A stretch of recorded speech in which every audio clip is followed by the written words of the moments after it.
vous dire, c'est que ce virus aura évidemment un impact réel sur l'économie française et sur l'économie française, bien sûr. Quel impact sur l'économie française ?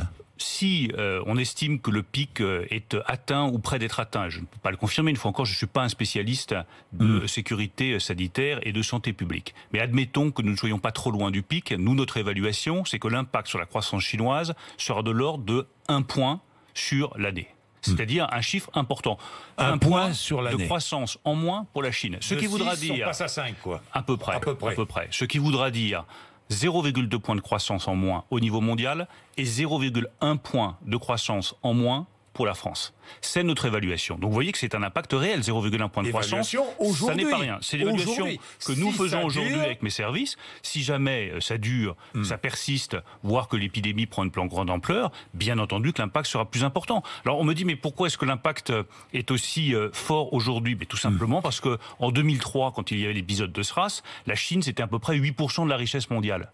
Aujourd'hui, c'est près de 20% de la richesse mondiale. C'est l'usine du monde. Vous avez toutes sortes de chaînes de valeur qui dépendent directement de la Chine. Prenez l'industrie automobile, qui est un de mes sujets aujourd'hui de préoccupation. Quand vous voulez vous fournir en câblage, en pédale de frein, pour être très concret, vous vous adressez à des entreprises qui sont installées en Chine. Et donc le fait que l'économie chinoise tourne au ralenti pose des problèmes sur beaucoup de chaînes de valeur, dans beaucoup de secteurs industriels. Donc je le redis, 1 point de croissance en moins pour la Chine, c'est notre évaluation aujourd'hui, avec un impact de 0,1 point de croissance en moins pour la France. Pour moi, je vais vous dire, Jean-Jacques Bourdin, c'est une fois encore une incitation à tout faire relocaliser, pour libérer l'économie française, libérer la croissance en France et nous permettre d'avoir au niveau français comme au niveau de la zone euro une meilleure croissance que celle que nous avons aujourd'hui.